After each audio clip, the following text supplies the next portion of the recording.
नमस्कार, आप देख रहे हैं कालचक्र। मैं हूं दिव्या अग्रवाल और मेरे साथ हैं प्रश्न कुंडली विशेषज्ञ पंडित सुरेश पांडे जी।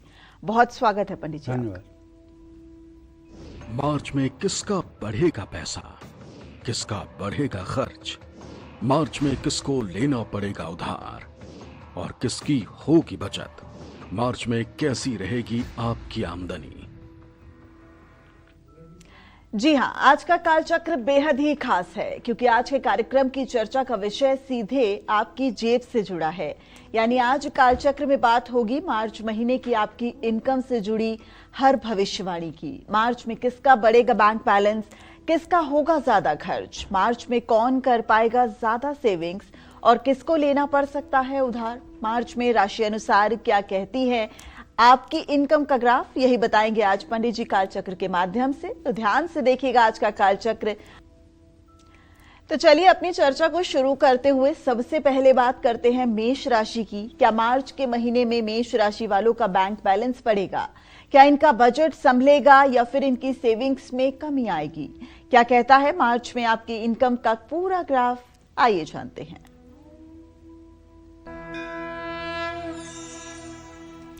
देखिए, मेष राशि के जातकों का जो ग्रह गोचर मार्च के महीने में है वो ये है कि मेष राशि का स्वामी मंगल कुंभ राशि में विराजमान है, सूर्य, बुध और राहु के साथ। ऐसे में अगर देखा जाए तो सूर्य तो अब अपनी राशि, अपनी कक्षा कल ही बदलने वाले हैं, लेकिन द्वितीय शुक्र और एकादशे शनि की स्थिति को देखकर ये कहा जा सकता है कि मेष राशि के जो जातक हैं इन्हें एक से ज्यादा स्रोतों से धन लाभ के योग बनते हुए दिखाई दे रहे हैं। पुराने आर्थिक प्रयास सफल होंगे, परिवार से भी आर्थिक मदद मिल सकती है, निवेश से मनचाहा लाभ मिलने के आसार हैं, बचत बढ़ने का योग है, जोखिम पूर्ण निवेश सोच समझकर करें। 15 मार्च के बाद बड़े निवेश करने से बचें। 12वें भाव में बैठे शनि आपके खर्च को बढ़ाएंगे। सेहत, यात्रा या सुख सुविधाओं पर आपके पैसे खर्च हो सकते हैं। महीने के दूसरे पार्ट में माने 15 तारीख के बाद, कल के बाद आमदनी से ज्यादा खर्च होगा। बजट बनाकर चलना बहुत जरूरी होगा। 15 मार्च के बाद बचत में भी कमी आने की संभावना है। 26 मार्च के बाद आपकी आर्थिक स्थिति में फिर से सुधार होगा। मार्च महीने में संपत्ति खरीदने या घर की मरम्मत कराने का योग बन सकता है। संपत्ति में निवेश लाभकारी साबित हो सकता है। परिवार की जरूरतों के कारण भी आपके खर्चे बढ़ सकते हैं। आपको विदेश से धन लाभ के योग बनेंगे। विदेशी संपर्क से आपको भविष्य में अच्छे आर्थिक अवसर मिल सकते हैं। मार्च महीने में मेष राशि वाले उधार लेने और देने से सतर्क रहें। लालच में आकर कोई बड़ा निवेश न करें। दिखावे या परिवार के दबाव में आकर के खर्च से बचने की कोशिश करें। और आपको चाहिए कि आप पूरे महीने महालक्ष्मी की कृपा आपके ऊपर बनी रहे तो आप श्री सूक्तम के पाठ सुबह शाम करते रहें। आप करें या आपके परिवार का कोई सदस्य करे, श्री सूक्तम का पाठ और महालक्ष्मी की पूजा, ये आपके लिए फलदायी होगी। जय मां विंध्यवासिनी। तो इन जरूरी उपायों के साथ मेष राशि वाले अपनी फाइनेंशियल कंडीशन को दुरुस्त कर सकते हैं, लेकिन वृषभ राशि वालों की फाइनेंशियल कंडीशन कैसी होगी उस पर चर्चा करें। इससे पहले एक कालचक्र के नियमित दर्शक हमारे साथ जुड़ गए हैं। नोएडा से राजीव शर्मा जी हमारे साथ जुड़ गए हैं। राजीव जी, बहुत स्वागत है कालचक्र में आपका। पंडित जी से अपना सवाल कीजिए। पंडित जी प्रणाम। हाँ, सदा सुखी रहिए। हाँ पंडित जी, मेरी बिटिया है, उसका डेट ऑफ बर्थ जो है 9 अगस्त 2001 है और जन्म का समय शाम के 7:10 का है जी, पटना में। तो उसके मैं कैरियर के बारे में जानकारी चाह रहा था कि वो अभी सिविल सर्विसेज की तैयारी कर रही है, तो उसका प्रथम प्रयास रहेगा। तो उसमें बस ये जानकारी देना चाह रहा था आपसे, आपके माध्यम से, कि उसका प्रयास सफल होगा और यदि कुछ बाधा हो तो उसका क्या उपाय हमें करना चाहिए रहेगा। देखिए, सफलता तो जरूर मिलेगी, थोड़ा सा समय लग सकता है लेकिन सफलता जरूर मिलेगी। सफलता मिलने में कोई मतलब कि दो राय नहीं है, लेकिन हो सकता है कि सफलता 8 मार्च 2028 के बाद मिले। अगर उसे बहुत अच्छे से मतलब कि अपने एग्ज़ाम को परफॉर्मेंस की गति देना है, तो उससे कहिए कि वो सुबह शाम गणेश अथर्वशीर्ष का पाठ किया करे। अगर वो गणेश अथर्वशीर्ष का पाठ करना शुरू कर ले और गणेश अथर्वशीर्ष उसे कंठस्थ याद हो जाए, तो उसे 8 सादे कागज पर लाल स्केच पेन से लिख करके और लेमिनेट करवा करके 8 मंदिरों में 20-20 रुपया और एक पन्ना वो गणेश अथर्वशीर्ष का उसका लिखा हुआ पाठ 8 ब्राह्मणों को दे दे, तो पक्का आप मान के चलिए कि उसकी सरस्वती की तरह बुद्धि हो जाएगी और पढ़ाई में सफलता मिलेगी। चलिए, बहुत शुक्रिया राजीव जी जुड़ने के लिए, और उम्मीद करते हैं कि आपकी बेटी सिविल सर्विस एग्जामिनेशन को बहुत जल्द क्लियर करेगी। तो चलिए अब बात करते हैं वृषभ राशि वालों की। कैसी रहेगी मार्च में इनकी फाइनेंशियल कंडीशन, क्या कहती है मार्च महीने की इनकी इनकम भविष्यवाणी, आइए जानते हैं। मार्च महीने में वृषभ राशि के 11वें भाव में शनि आपकी आर्थिक स्थिति को मजबूत करेगा। आमदनी के स्रोत स्थिर रहेंगे लेकिन धीरे धीरे बढ़ेंगे। दूसरे भाव में वक्री बृहस्पति बचत करने की प्रवृत्ति को बढ़ाएंगे। बृहस्पति के मार्गी होने से भी आमदनी बढ़ने का योग अब बन चुका है। रुका हुआ पैसा वापस मिलने की संभावना है। खर्च संतुलित रहेगा। आय के एक से ज़्यादा स्रोत बनने के संकेत हैं। निवेश करना बहुत फायदेमंद होगा। 15 मार्च को सूर्य 11वें भाव में प्रवेश करके शनि से युति करेंगे, जिससे आय में और स्थिरता आएगी। इस समय पुराने निवेश से लाभ मिलने के आसार हैं। संपत्ति से जुड़े फैसले लेने या कागजात का काम करने के लिए समय अच्छा है। 26 मार्च के बाद सुख सुविधाओं पर खर्च बढ़ सकता है। यात्रा, दिखावा या पारिवारिक जिम्मेदारियों पर भी आपके खर्चे बढ़ सकते हैं। निवेश करने से अच्छे रिटर्न मिलने की संभावना है। जोखिम भरे निवेश और पैसों को लेकर अति उत्साहित होने से बचें। मार्च महीने में आप संपत्ति खरीदने का विचार भी कर सकते हैं। आपको पूरे महीने, चाहे आप नौकरी करते हैं चाहे व्यवसाय करते हैं, मेरा आपके लिए सुझाव यही है कि आप पूरे महीने ओम गंग गणपतये नमः, ये गणेश जी का जो बीज मंत्र है, इस मंत्र का 10 माला जप करिए और भगवान गणेश की पूजा आराधना कीजिए। इससे देखिए आपके जीवन में आने वाले हर संकट का समाधान होगा और बड़े आराम से आपको अपने जीवन के उत्तरदायित्व निर्वाह करने में सफलता मिलेगी। जय मां विंध्यवासिनी। तो आज का कालचक्र बेहद ही खास है, क्योंकि आज कालचक्र के माध्यम से हम आपको बता रहे हैं कि मार्च महीने में आपकी कितनी सेविंग होगी, कितना आपकी जेब पर भारी पड़ेगा, और अगर आपके खर्चे ज्यादा हो रहे हैं तो आप उन्हें कैसे कम करके उन्हें सेविंग में कन्वर्ट कर सकते हैं। वो तमाम उपाय और महामंत्र भी हम पंडित सुरेश पांडे जी के माध्यम से जान रहे हैं। तो आज का कालचक्र जरूर देखिएगा। और इसी के साथ दिल्ली से एक कॉलर हमारे साथ जुड़ गए हैं, राज महेश्वरी जी। राज महेश्वरी जी, बहुत स्वागत है कालचक्र में आपका। पंडित जी से अपना सवाल कीजिए। पंडित जी प्रणाम। हाँ, मैं दिल्ली से बोल रहा हूँ, राजकुमार माहेश्वरी जी। मेरी जन्म तिथि है 25 नवंबर 1982 शाम के 6:10 जी। पंडित जी, मेरी जॉब हर साल चली जाती है और इस साल भी मेरी फरवरी में जॉब चली गई। मैं आईटी में जॉब करता हूँ। मेरे साथ ही ऐसा क्यों होता है पंडित जी, जो हर साल मेरी जॉब चली जाती है और मेरी जॉब कब तक लग जाएगी? देखिए, इसका जवाब देना तो बहुत मुश्किल है कि आपकी जॉब क्यों चली जाती है। शुक्र और चंद्रमा चतुर्थ दशम स्थिति में हैं। ऐसे लोगों की आजीविका का जो साधन होता है वो परमानेंट नहीं होता है, क्योंकि इसको गुप्त बहरा दृष्टि भी कहते हैं ज्योतिष की भाषा में। अगर आप चाहते हैं कि आपके साथ अनवरत धन का प्रवाह बना रहे, नौकरी चलती रहे, रोजगार चलता रहे, कभी आपके सामने बेरोजगारी की स्थिति न आए, तो आपको या आपकी धर्मपत्नी को, दोनों में से किसी को, अपने घर में एक महालक्ष्मी की चित्र या प्रतिमा स्थापित करनी चाहिए और सुबह शाम श्री सूक्तम के 16 मंत्रों का 16 बार पाठ करना चाहिए। घी का दिया जलते रहना चाहिए। धूप दीप नैवेद्य से पूजन करना चाहिए। और हाँ, अगर राजकुमार सचमुच में चाहते हो परिस्थिति बदल जाए, तो हर शुक्रवार को चाहे जैसे 2 अनार अपने घर खरीद के ले आओ। 1 अनार का दाना सुबह, 1 अनार का दाना शाम को महालक्ष्मी के सामने निकालकर कटोरी में रखो और उसका प्रसाद चढ़ाओ, और वही प्रसाद आधे घंटे के बाद पूरे परिवार में बांटो। अगर ये उपाय आपने 6 महीने लगातार कर लिया तो फिर आपके जीवन में ये बात नहीं रहेगी कि अब आपके पास नौकरी नहीं है या आपके पास आय स्रोत नहीं है। देखिए, जब किस्मत कमज़ोर हो तो ईश्वरीय कृपा की, सहायता की ज़रूरत होती है, और यदि आप महालक्ष्मी की शरणागति ले लेते हैं तो ये समस्या का समाधान आपको मिल जाएगा। जय मां विंध्यवासिनी। तो उम्मीद करते हैं राज जी कि आपकी जॉब जो है वो निरंतरता उसमें बनी रहे, और कहीं ना कहीं इन उपायों के साथ जो मेहनत और एक पॉजिटिव सोच है उसे भी बरकरार रखिएगा।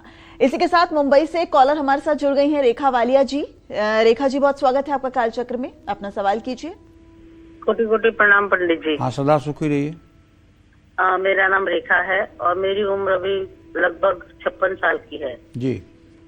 तो पंडित जी, मैंने एक छोटा सा बिजनेस शुरू किया अभी 1.5 साल पहले। और पार्लर का बिजनेस तो पहले से करती थी, पहले जॉब करती थी, अभी चालू किया है, लेकिन वो इतना अच्छा चल नहीं रहा है। मैं अभी बम्बई में रहती हूँ और पैदाइश मेरा दिल्ली का है, न्यू दिल्ली। देखिए, ऐसा है कि आपने जो व्यवसाय शुरू किया है बिना सूझबूझ के, आपने अति उत्साह में आकर के व्यवसाय शुरू किया है। बिना सूझबूझ के, बिना दूरगामी परिणाम को सोचे हुए, किसी के कहने में आकर के या भावनाओं में बह करके आपने व्यवसाय किया है, और इस व्यवसाय का बहुत अच्छा परिणाम कभी नहीं आएगा। हाँ, शुक्र, मेकअप, ब्यूटी पार्लर या मतलब कि जो है प्रसाधन से सामग्री से जुड़ा हुआ व्यवसाय आपके लिए फायदेमंद था, लेकिन ये जो आपने नया व्यवसाय किया है इस पर आपको पुनर्विचार करना चाहिए। जय मां विंध्यवासिनी। तो चलिए अपनी चर्चा को आगे बढ़ाते हैं और अब बात करते हैं मिथुन राशि वालों की। कैसी रहेगी मिथुन राशि वालों की मार्च की फाइनेंशियल कंडीशन? कब इन्हें पैसों का नुकसान उठाना पड़ सकता है, कब इनको पैसों के मामले में ध्यान देना है, और कब इनको पैसों से जुड़ी खुशखबरी मिल सकती है? क्या कहता है इनका मार्च महीने का इनकम ग्राफ? आइए जानते हैं। मिथुन राशि के जातकों को बताना चाहूंगा कि बकरी बृहस्पति आपके फैसलों में अस्थिरता देंगे, लेकिन अब वो मार्गी हो चुके हैं। बृहस्पति देव अब वो आपके आर्थिक फैसलों में अस्थिरता देंगे। 10वें भाव में शनि आर्थिक स्थिरता देंगे। 9वें भाव में राहु, मंगल और बुध की युति आय के नए अवसर देंगे। लंबी यात्राओं से नए आर्थिक संबंध बनेंगे। निवेश करने से पहले 2 बार विचार करें। आपकी निर्णय क्षमता को मजबूत होता हुआ हम देख पा रहे हैं। भाग्य मजबूत होगा, अप्रत्याशित लाभ की संभावना है। निवेश करने के लिए समय ठीक है, रुका हुआ धन भी मिलेगा। खर्च संतुलित रहेंगे, बचत की गति बढ़ेगी। 15 मार्च को सूर्य के 10वें भाव में शनि के साथ आने से मेहनत से धन लाभ के योग बनेंगे। लंबी दूरी की यात्राओं पर खर्च संभव है। संपत्ति खरीदने या बेचने पर विचार हो सकता है। बचत स्थिर रहेगी, लेकिन ज्यादा आर्थिक जोखिम लेने से बचें। 26 मार्च के बाद शुक्र 11वें भाव में गोचर करेगा। आर्थिक लाभ होगा, लेकिन सुख सुविधाओं पर खर्च भी होगा। संपत्ति में निवेश या किसी बड़ी खरीदारी का योग है। महीने का अंत आर्थिक दृष्टि से आपको सुकून देकर जाएगा, लेकिन मेरी मानिए तो जब तक ये पूरा मार्च का महीना है तब तक नित्य प्रातः काल स्नान करके किसी शिवालय में जाइए और शिवालय में जल, दूध, बेलपत्र और धूप दीप अर्पित करिए। क्योंकि देखिए, ये जो ग्रहण का प्रभाव रहा है, भले आपके राशि पर ग्रहण नहीं रहा है, लेकिन इसका प्रभाव पूरे विश्व पर पड़ा है और पूरा विश्व इस समय किसी न किसी आपदा से त्राहि त्राहि कर रहा है। हो सकता है भी आपके समझ में न आ रहा हो, लेकिन सच्ची बात यह है कि पूरा विश्व इस समय त्राहि त्राहि की स्थिति में है। अगर आप भगवान शिव की आराधना करना शुरू कर देंगे तो मैं विश्वास के साथ कह सकता हूं, कम से कम आपका जीवन सहज और सरल हो जाएगा। जय मां विंध्यवासिनी। तो पंडित जी, कर्क राशि वालों की फाइनेंशियल कंडीशन बताएं। उससे पहले एक सवाल है कि राशि अनुसार तो हम लगातार बात कर ही रहे हैं, लेकिन कुंडली में ऐसा कौन सा भाग होता है जिससे कि जो व्यक्ति है उसकी फाइनेंशियल कंडीशन को पता लगाया जा सके, उसके आय स्रोत का पता लगाया जा सके? ज्योतिष शास्त्र की बात करोगी तो जी, द्वितीय और एकादश, द्वितीय भाव धन का होता है, संचित धन का, और एकादश भाव आय स्रोत का होता है, आय स्रोत का। अब अगर और ज्यादा डीपली जाओगे, गहराई में जाओगे, तो पंचम और नवम को भी देखा जाता है। बृहद पाराशर होरा शास्त्र में लिखा हुआ है कि नवमम पंचमम चैव विशेषम धन मुच्यते। अगर विशिष्ट धन की बात करें तो वो पंचम नवम से देखा जाता है, लेकिन वैसे धन का भाव जो है वो द्वितीय भाव है और आमदनी का भाव जो है वो एकादश भाव है। एकादश भाव की स्थिति और द्वितीय भाव की स्थिति अगर मजबूत है तो आर्थिक स्थिति मजबूत रहेगी। अगर ये इन ग्रहों की स्थिति निर्बल है और ये ग्रह पीड़ित हैं, या आय भाव का स्वामी व्यय भाव में, या व्यय भाव का स्वामी धन भाव में, या धन भाव का स्वामी व्यय भाव में अगर है, तो फिर आर्थिक तंगी रहती है। तो इसका मतलब तो पंडित जी की बहुत सघनता से कुंडली को देखने की जरूरत है, तभी पता लगाया जा सकता है। देखिए, मनुष्य का भाग्य, कहते हैं ना, राष्ट्रस्य चित्तम कृपणस्य वित्तम तिरिया चरित्रम पुरुषस्य भाग्यम दैवब न जानाति कुतो मनुष्य। मतलब राष्ट्र का चित्त क्या है, कृपण का धन कहाँ है, तिरिया चरित्र क्या कर सकती है, और पुरुष का भाग्य क्या है, ये दैव भी नहीं जानता है।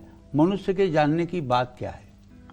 और ये जो ज्योतिष शास्त्र देखते हो ना, ये मतलब ज्योतिष के 3 पार्ट हैं, सिद्धांत, संहिता और होरा। संवत 2082 चल रहा है।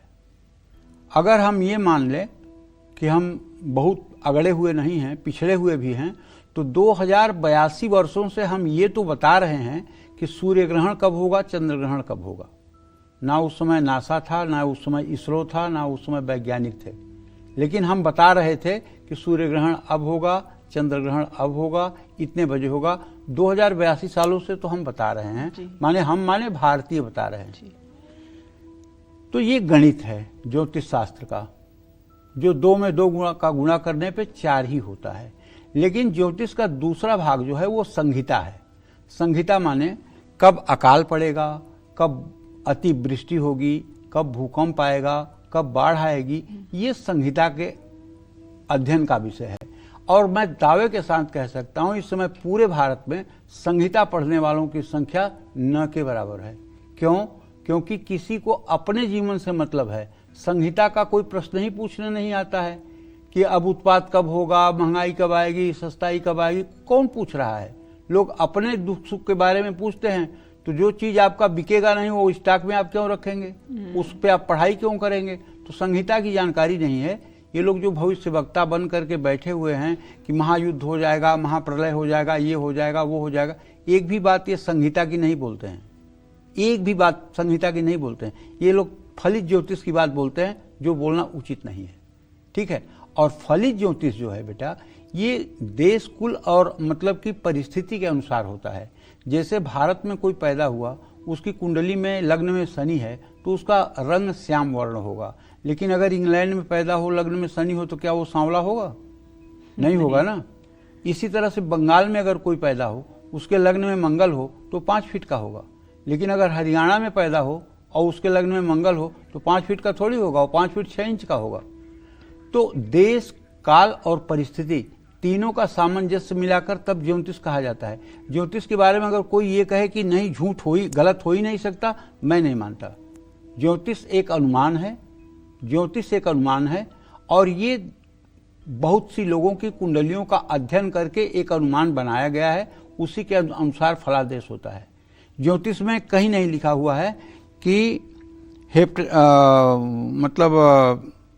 गंदे गंदे रोग जो हैं, जैसे मतलब कि इस समय एक गंदा रोग है हेपेटाइटिस बी, हाँ, कैंसर का रोग है, और मतलब संक्रामक रोग हैं।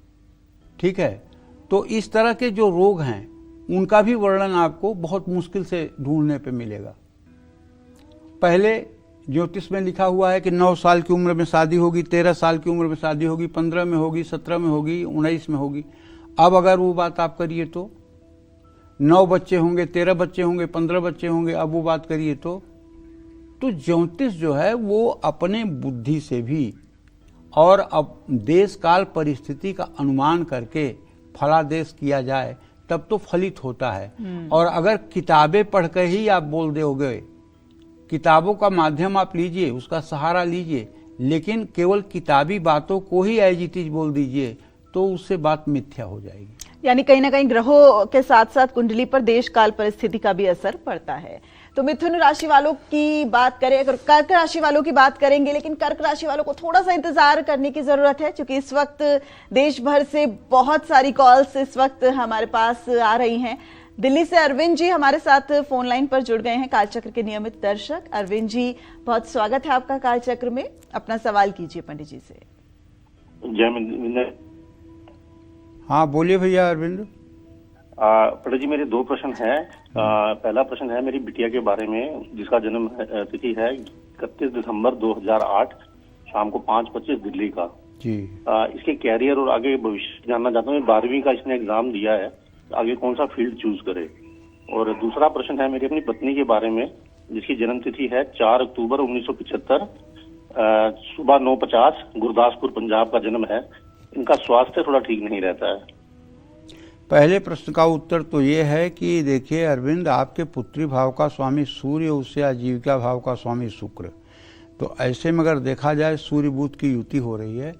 अगर ये सीए की पढ़ाई कर ले, लॉ की पढ़ाई कर ले, कानून की पढ़ाई कर ले, आर्किटेक्चर की पढ़ाई कर ले, तो इसके लिए ये 3 पढ़ाइयाँ बहुत ही उचित हैं। और अगर तीनों ना कर सके तो एजुकेशन के फील्ड से जुड़ी हुई कोई पढ़ाई करे, उसमें इसको अच्छी कामयाबी मिलेगी। जहाँ तक आपने प्रश्न किया है अपनी पत्नी के सेहत का, तो उसके बारे में मैं बताना चाहूँगा कि आप बिल्कुल चिंता ना करें। उन्हें जो भी रोग है वो केवल जॉइंट, जोड़ों के दर्द से संबंधित और लीवर से संबंधित है।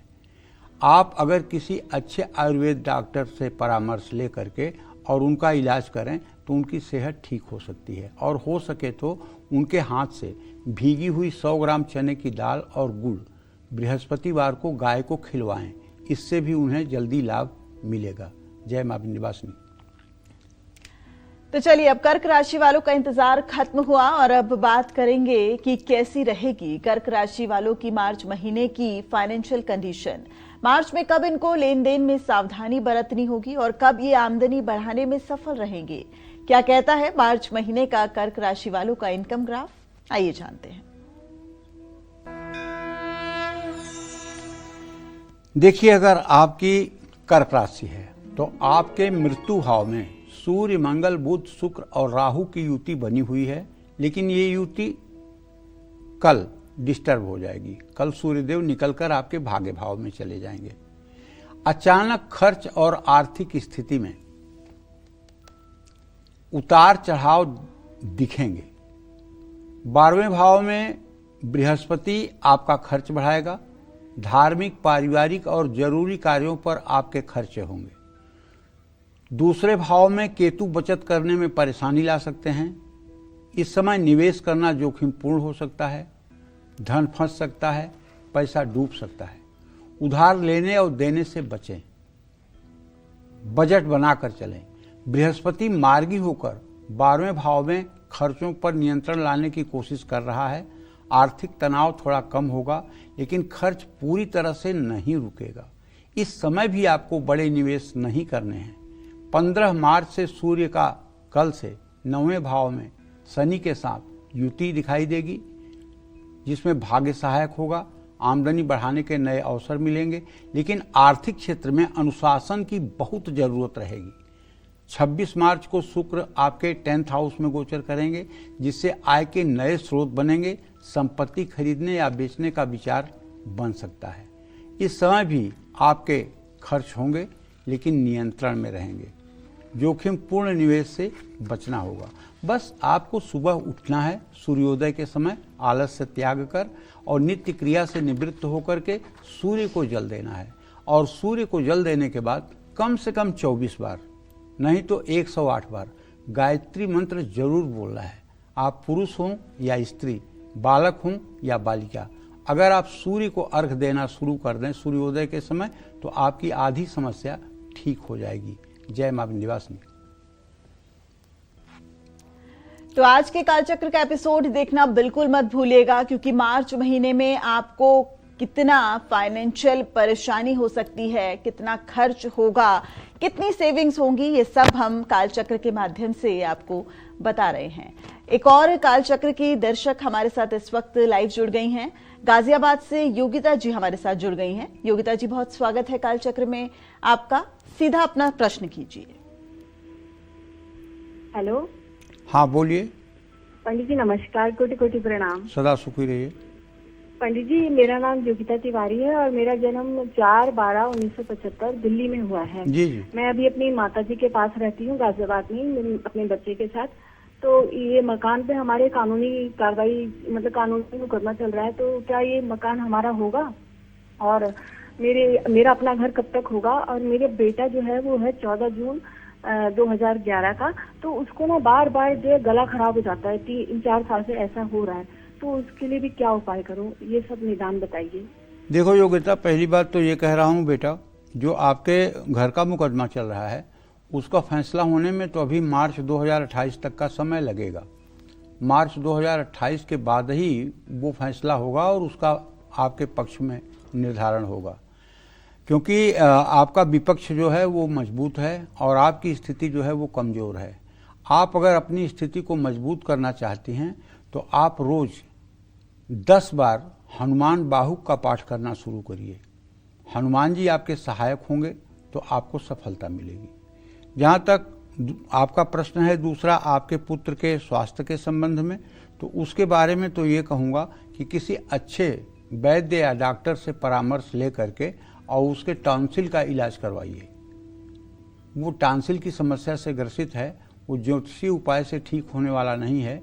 किसी आयुर्वेद या एलोपैथिक के डॉक्टर से परामर्श ले करके उसका इलाज करवाइए तो वो शीघ्र ठीक हो जाएगा। जय मां विंध्यवासिनी। अपनी चर्चा को आगे बढ़ाते हुए बात करते हैं सिंह राशि वालों की। सिंह राशि वालों की मार्च महीने में आर्थिक स्थिति कैसी रहेगी? कब इनकी इनकम बढ़ेगी और कब घटेगी? कब निवेश और खर्च संभल कर करना होगा? क्या कहती है मार्च की इनकी इनकम भविष्यवाणी? आइए जानते हैं।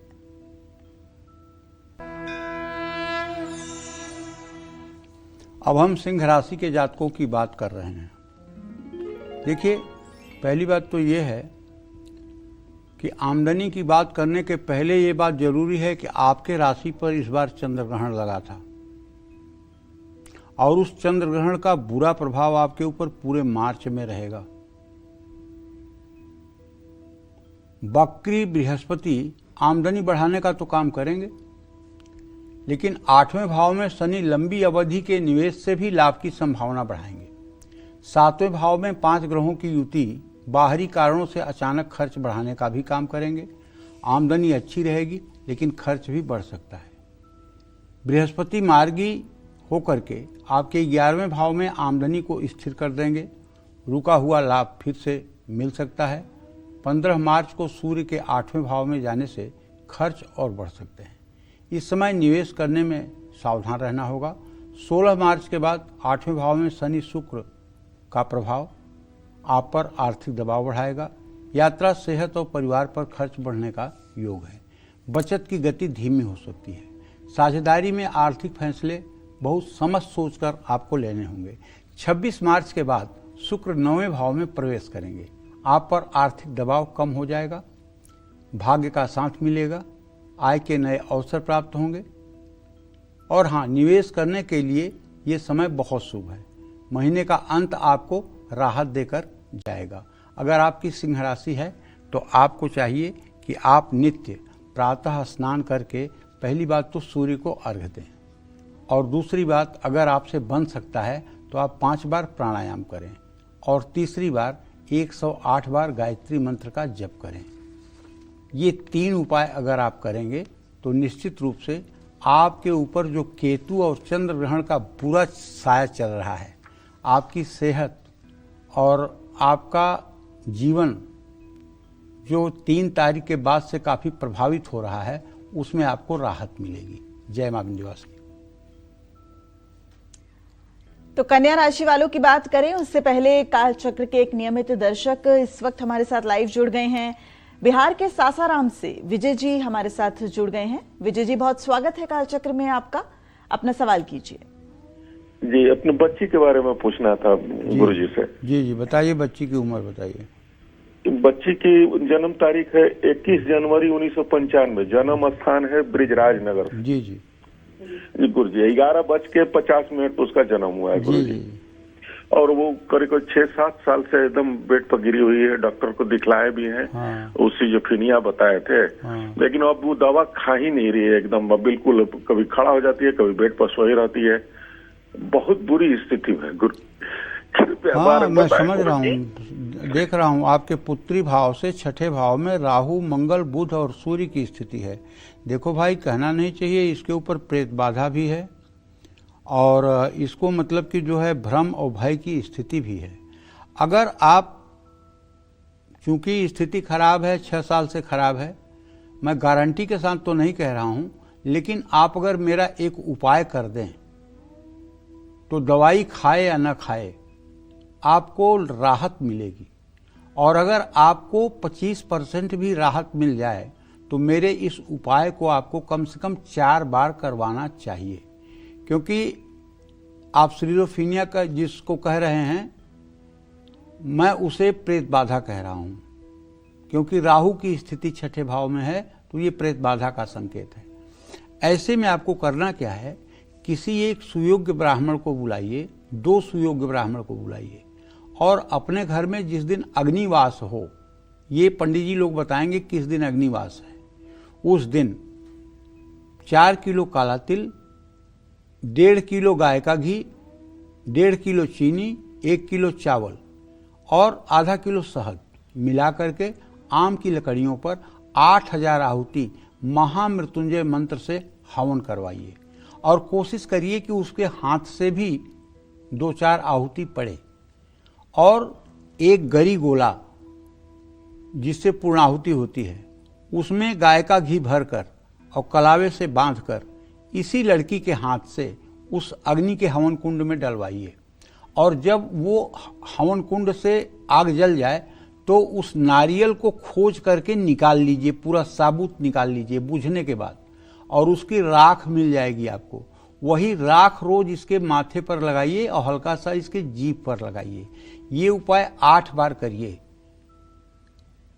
ये उपाय 8 बार करिए। देखिए, बहुत महंगा उपाय नहीं है, कुल मिलाकर 3-4 हजार रुपए का खर्चा का उपाय है, लेकिन रिजल्ट 100% वाला है। समय लगेगा, लेकिन आप विश्वास करिए कि आपकी बेटी जो इस दीनहीन अवस्था में पहुंची है, इससे रिकवरी हो जाएगी, इसमें कोई दो राय नहीं है।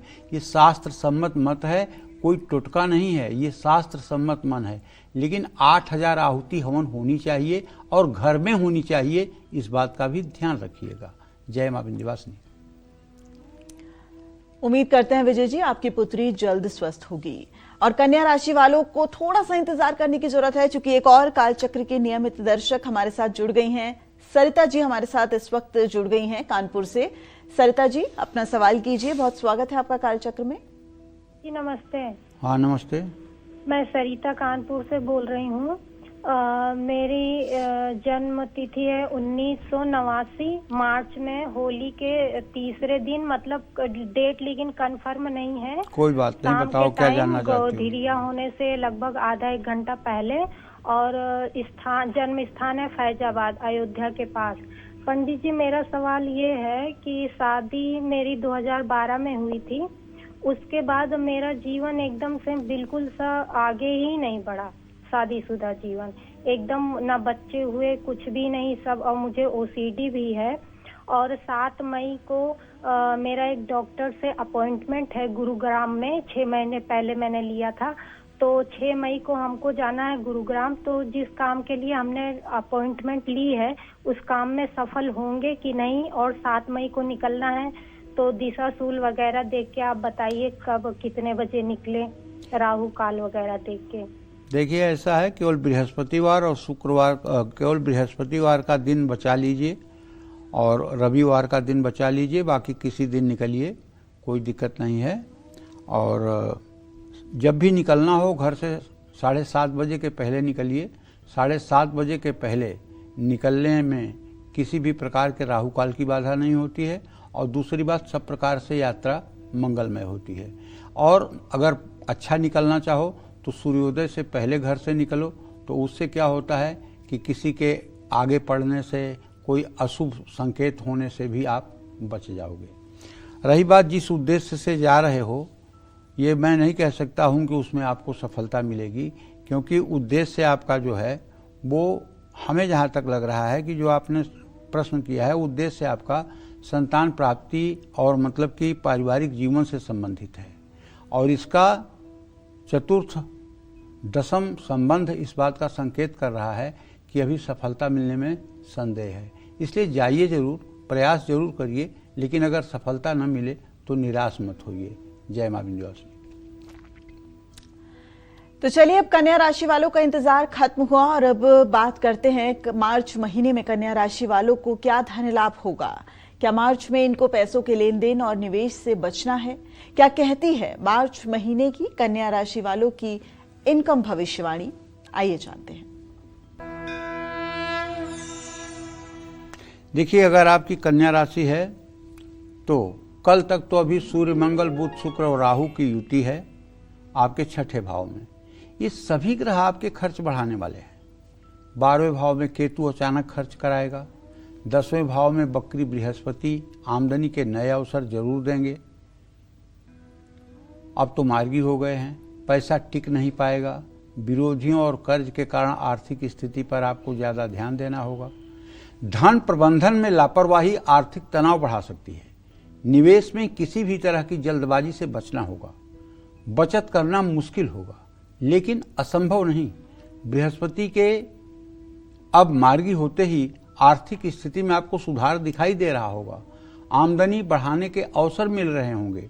15 मार्च को सूर्य के 7वें भाव में गोचर से आर्थिक दबाव कम हो जाएगा। निवेश के लिए यह समय मध्यम है, सोच समझकर फैसले लें। 16 मार्च से 25 मार्च के बीच आपका समय मध्यम रहेगा। छठे भाव में मंगल, राहु और बुध के कारण थोड़ी परेशानी भी हो सकती है। खर्च पूरी तरह से नियंत्रण में नहीं रहेगा। इस समय जोखिम उठाकर कोई निवेश करने की आदत बढ़ सकती है। 26 मार्च के बाद शुक्र के 8वें भाव में आने से आपको खर्च बढ़ेंगे। निवेश बहुत संभल कर करना होगा। बीमा, टैक्स या पुराना कर्ज चुकाने के कारण खर्चे बढ़ेंगे। महीने का अंत आपके लिए मिला जुला साबित होगा। बस आपसे ये कहना चाहता हूँ कि आप भगवती दुर्गा की आराधना करें। नित्य दुर्गा सप्तशती के दिव्या कवचम का सुबह शाम पाठ करें और भगवती दुर्गा के सामने घी का दीप प्रज्वलित करके और धूप दीप के साथ पूजन करके कुछ भोग प्रसाद की सामग्री अर्पित करें। जय मां विंध्यवासिनी। तो आज का कालचक्र बिल्कुल भी मिस मत करिएगा और अंत तक हमारे साथ बने रहिएगा, क्योंकि राशि अनुसार हम आपको बता रहे हैं कि मार्च महीने की आपकी फाइनेंशियल कंडीशन कैसी होगी। तो चलिए अब बात करते हैं तुला राशि वालों की। मार्च में तुला राशि वालों को कब ज्यादा पैसा खर्च करना पड़ सकता है, कब इनका बजट बिगड़ सकता है और कैसे ये अपने बिगड़ते बजट को संभाल सकते हैं। क्या कहता है मार्च का इनका इनकम ग्राफ? आइए जानते हैं। तुला राशि के जातकों को बताना चाहूंगा कि आपके पंचम भाव में अभी तो सूर्य, बुध, मंगल और राहु की स्थिति है, लेकिन कल से ये स्थिति बदलेगी।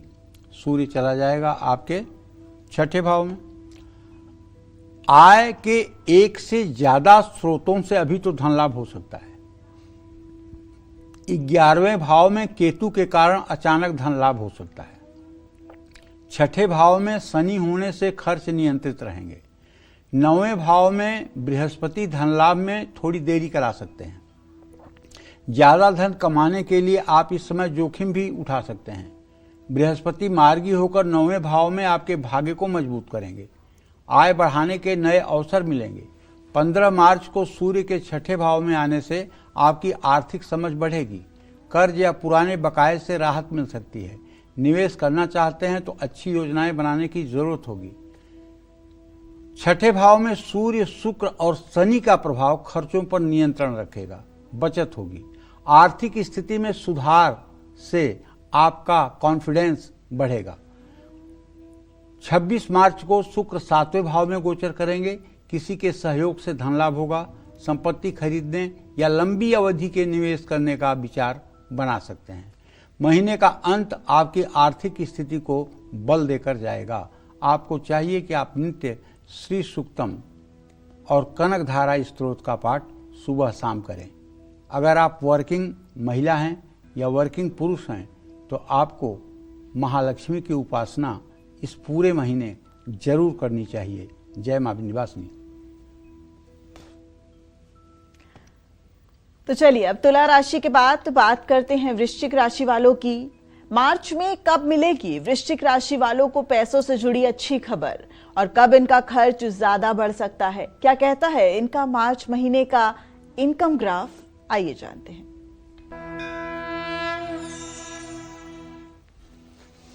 देखिए, वृश्चिक राशि के जातकों को बताना चाहूंगा कि 8th हाउस में बृहस्पति आपकी बचत करने की प्रवृत्ति को बढ़ाएंगे।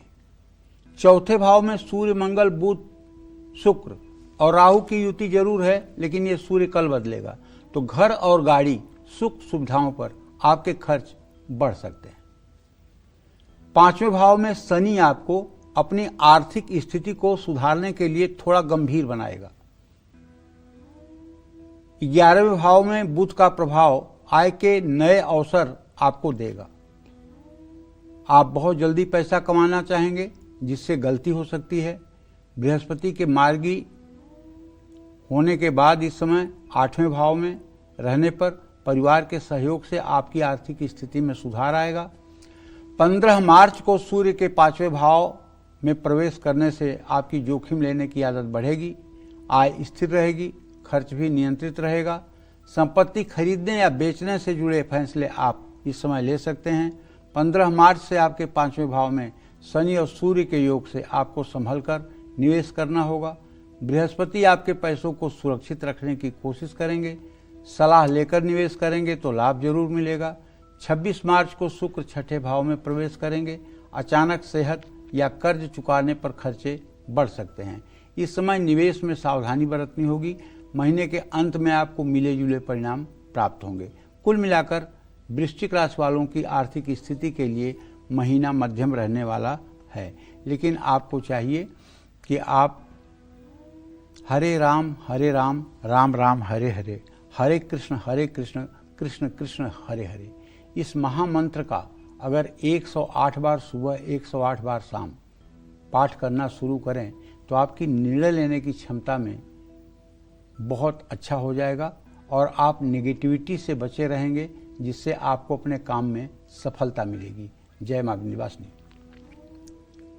तो चलिए फिर क्या है, बस आपको उठते बैठते खाते पीते चलते बस इसी महामंत्र का तो जाप करना है और फिर देखिए आपकी फाइनेंशियल कंडीशन कितनी दुरुस्त हो जाएगी।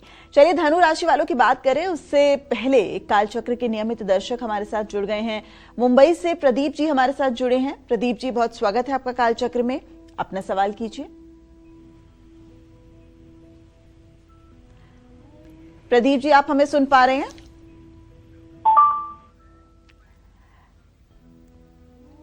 इस वक्त बरेली से कॉलर हमारे साथ जुड़े हैं, गंगा विष्णु जी।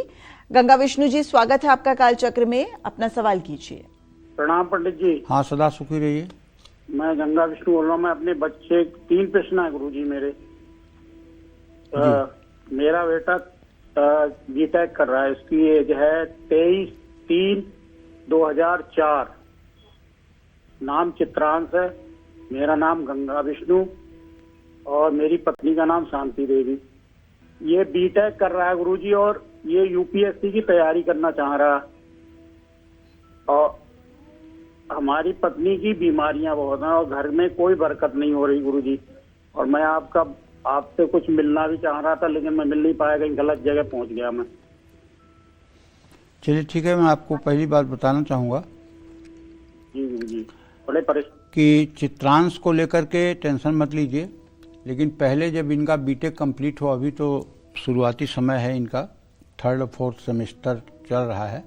जब इनका कंप्लीट हो जाए पढ़ाई, तब इन्हें पहले कैंपस सिलेक्शन अगर हो जाए तो इन्हें नौकरी करने दीजिएगा और नौकरी साल 2 साल करने के बाद फिर इन्हें कहिएगा कि ये यूपीएससी या प्रतियोगी परीक्षाओं के लिए अपने आप को तैयार करें।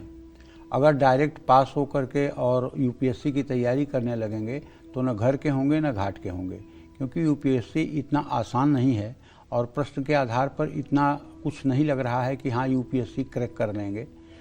तो क्योंकि मुझे ये बड़ा अनुभव है कि कौन यूपीएससी कर सकता है। अगर 1000 लोग प्रश्न पूछते हैं तो उसमें 1-2 लोगों का रिजल्ट आता है। अभी अभी हमारा एक शिष्य जो है रवि राज, वो भारत में 20वें नंबर का रैंक लेके यूपीएससी में आया है। वो पिछले 12 सालों से हमसे जुड़ा हुआ है और आश्चर्य की बात है पूरे देशवासियों के लिए, वो दोनों आँख से बाई बर्थ ब्लाइंड है, दोनों आँखों से बाई बर्थ ब्लाइंड है। उसकी माँ 8वीं तक पढ़ी हुई है और उसकी माँ ने उसे पढ़ाया है। उसकी माँ जिस विषय को पढ़ करके बोलती थी वो उसको याद करता था और आज वो पहले IRS में सेलेक्ट हुआ, इस समय नागपुर में ट्रेनिंग कर रहा है, फिर उसके बाद यूपीएससी में उसका सिलेक्शन हुआ, 20वां रैंक आया। गजब की प्रतिभा है। मतलब देखिए, मैं ये नहीं कह सकता कि आपका बेटा नहीं होगा, लेकिन ये इतनी आसान सफ़र नहीं है, इतना आसान डगर नहीं है। लेकिन पहले जो कर रहे हैं उसको अच्छे से करें। जहाँ तक देखिए आपने अपने पत्नी के सेहत के बारे में पूछा है, तो उसके बारे में तो मैं बस यही कहूँगा कि आप अपनी पत्नी की बीमारी के लिए उनसे कहिए कि हर शनिवार को पीपल के नीचे जाकर के सरसों के तेल का दिया जलाया करें, पीपल का स्पर्श करते हुए पीपल की 7 परिक्रमा किया करें और अपने ऊपर से 4 नारियल बुधवार को उतार करके कहीं चलते पानी में प्रवाहित करें और उसके बाद संबंधित किसी चिकित्सक से परामर्श भी लें, उसमें राहत मिलेगी। रही बात परिवार की विपन्नता की, तो देखिए परिवार में संपन्नता अगर लाना चाहते हैं तो मेरा एक छोटा सा उपाय है जो इस समय पूरे देश से गायब हो रहा है। वो उपाय ये है कि पूर्णिमा तिथि पर आप पूरे दिन व्रत करिए और शाम को किसी सज्जन ब्राह्मण को बुलाकर अपने घर में सत्यनारायण भगवान की कथा का आयोजन करिए, चरणामृत पंजीरी बनवाइए, कथा सुनिए और पड़ोसियों को भी सुनाइए। ये उपाय अगर आपने 12 महीने कर लिया तो ये आपका रोना बंद हो जाएगा कि मेरी आर्थिक स्थिति ठीक नहीं है या मेरी परिस्थिति ठीक नहीं है। भगवान सत्यनारायण की कथा कलयुग में तत्काल फल देने वाली है। जय मां विंध्यवासिनी। तो गंगा विष्णु जी, आपका और आपके परिवार का उज्जवल भविष्य हो और न्यूज 24 और कालचक्र के माध्यम से हम रविराज को यूपीएससी क्लियर करने की बहुत शुभकामनाएं देते हैं। तो चलिए अब बात करते हैं धनु राशि वालों की। कैसी रहेगी मार्च महीने में धनु राशि वालों की फाइनेंशियल कंडीशन? मार्च में कब इनको लेन देन में सावधानी बरतनी है और कब ये आमदनी बढ़ाने में सफल रहेंगे? क्या कहता है मार्च महीने का इनका इनकम ग्राफ? आइए जानते हैं।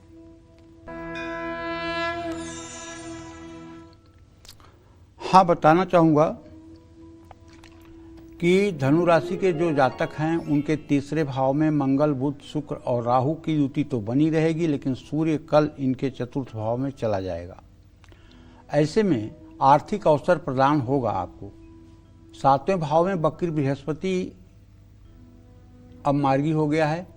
11वें भाव में आपकी आमदनी को स्थिर करेगा। 4थे भाव में शनि घरेलू खर्चों को नियंत्रित रखेंगे। आमदनी मध्यम रहेगी। भाई बहन या दोस्तों से आर्थिक सहयोग संभव है, लेकिन उधार देने से पहले 2 बार जरूर सोचें। बृहस्पति मार्गी होंगे और आमदनी बढ़ाएंगे। 15 मार्च को सूर्य के 4थे भाव में आने से पारिवारिक जरूरतों पर खर्च बढ़ेगा, लेकिन शनि के कारण खर्च नियंत्रण में रहेंगे। 16 मार्च से 25 मार्च तक 4थे भाव में सूर्य शनि का प्रभाव संपत्ति या गाड़ी से जुड़े निर्णय लेने के लिए आपका आत्मविश्वास बढ़ाएगा। इस समय आपको सावधानी पूर्वक निवेश करना होगा। इस समय दीर्घकालीन निवेश आपको लाभ देगा। 26 मार्च को शुक्र 5वें भाव में प्रवेश करेंगे। आमदनी बढ़ेगी, निवेश से लाभ मिलेगा, खर्च नियंत्रण में रहेगा, बचत मजबूत होगी, लेकिन कुछ लोग उधार लेकर परेशानी में फंस सकते हैं। महीने के अंत तक आपकी आर्थिक स्थिति संतुलित रहेगी। जय मां विंध्यवासिनी। चलिए अब बात करते हैं मकर राशि की। मार्च का महीना मकर राशि वालों के लिए इनकम के लिहाज से कैसा रहेगा? क्या इनको धन लाभ होगा या फिर इनको उठाना पड़ सकता है भारी नुकसान? आइए जानते हैं। देखिए, मकर राशि के जातकों को बताना चाहूँगा कि दूसरे भाव में मंगल, बुध, शुक्र और राहु की युति और 15 तारीख से सूर्य का तृतीय भाव में गमन बचत करने में आपको मदद करेगा। छठे भाव में बकरी बृहस्पति आपके खर्चों को बढ़ा सकते हैं। निवेश से लाभ संभव है। रुका हुआ धन मिलने की भी संभावना है। आपका व्यवहार आपके आर्थिक रिश्तों को प्रभावित कर सकता है। बृहस्पति अब मार्गी चूकी हो चुके हैं, तो आपके छठे भाव में ये मार्गी हैं, जिससे खर्च नियंत्रण में तो आएंगे, लेकिन 15 मार्च को सूर्य का जो तीसरे भाव में गोचर होगा, तो ये यात्राओं के कारण खर्च बढ़ सकता है। निवेश सोच समझकर करना चाहिए, जल्दबाजी नहीं दिखानी चाहिए। महीने के दूसरे भाग में ग्रह बचत करने की प्रवृत्ति को बढ़ाएंगे। शनि की दृष्टि खर्चों को नियंत्रण रखने में मदद करेगी। पारिवारिक संपत्ति से सुख मिल सकता है। जरूरी कामों पर खर्च हो सकता है। 26 मार्च को शुक्र आपके चौथे भाव में प्रवेश करेंगे। इस समय संपत्ति बढ़ने या निवेश होने का योग है। घर, गाड़ी या परिवार की सुख सुविधाओं पर खर्च हो सकता है। आय होगी, बचत करने में भी मदद मिलेगी। रुका हुआ धन आपको प्राप्त हो सकता है। ऐसे में आपको चाहिए कि आप हर शनिवार की शाम पीपल के नीचे सरसों के तेल का दिया जलाएं। पीपल के पेड़ के नीचे बैठकर शनि चालीसा का पाठ करें। इससे आपका भाग्य उज्जवल होगा। जय मां विंध्यवासिनी। तो चलिए, लगातार हमारी चर्चा राशि अनुसार जारी है कि आपकी राशि कैसी रहने वाली है मार्च महीने में, कैसी रहेगी आपकी फाइनेंशियल कंडीशन, कैसा रहेगा आपका इनकम ग्राफ। आगे राशियों की बात करें उससे पहले इस वक्त एक कालचक्र की नियमित दर्शक हमारे साथ जुड़ गई हैं। उत्तराखंड से शशि राणा जी हमारे साथ जुड़ गई हैं। शशि जी, बहुत स्वागत है आपका कालचक्र में। अपना सवाल कीजिए पंडित जी से। गुरुजी प्रणाम। हाँ, खुश रहिए। गुरुजी, मेरा जन्म है 27 अगस्त 1982 जी। गुरुजी, कुछ भी काम होता है वो पूरा ही नहीं होता है। मेरा करियर से लेके आजकल हम एक जमीन भी सोच रहे थे लेने की। बहुत अड़चने आ रही है, घर परिवार में बहुत परेशानी है। इसका क्या कारण है और क्या उपाय है गुरुजी? कृपया मार्गदर्शन करें।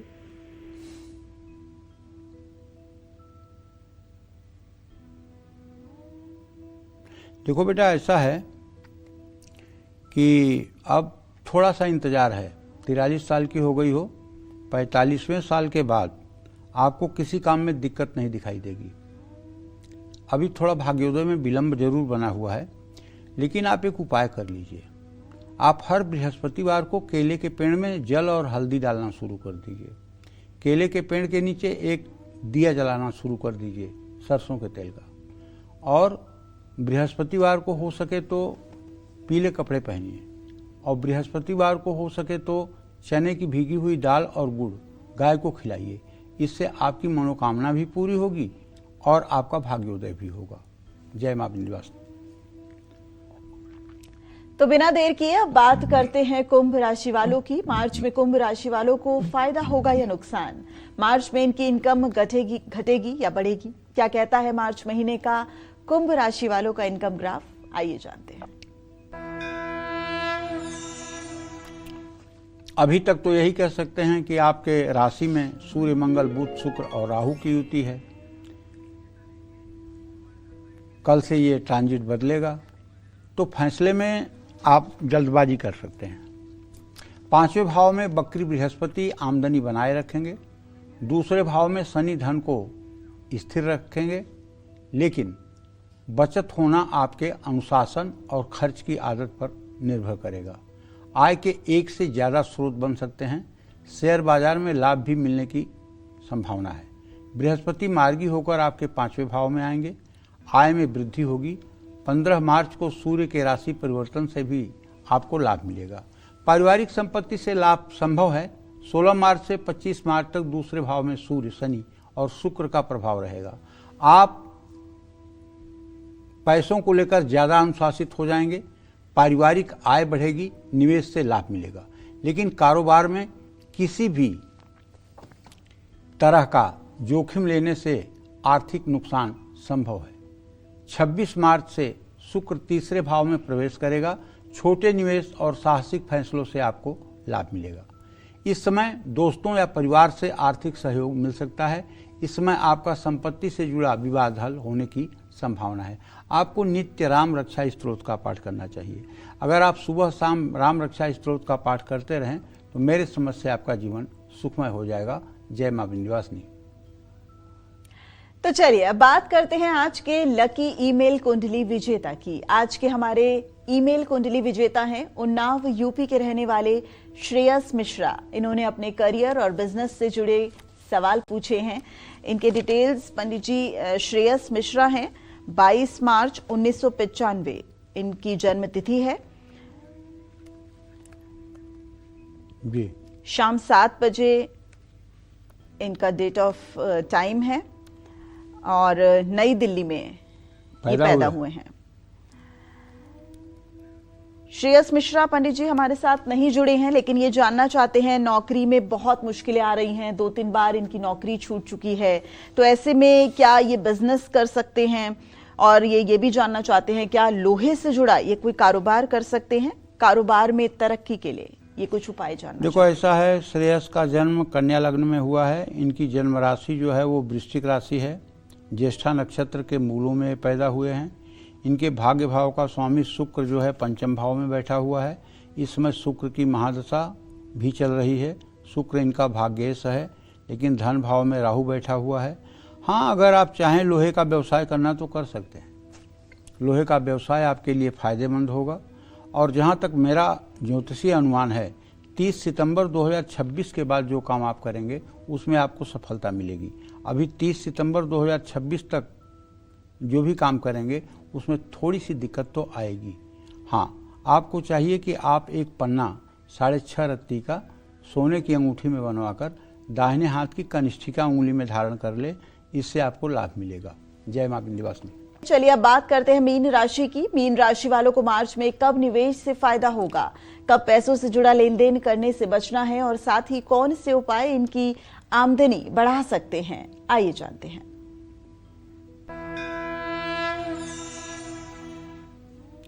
देखिए, मीन राशि के जातकों को बताना चाहूंगा कि आपका ग्रह गोचर जो भी है वो ऐसा है कि शुक्र और शनि की युति बनी हुई है, लेकिन कल सूर्यदेव भी वहीं पधार रहे हैं।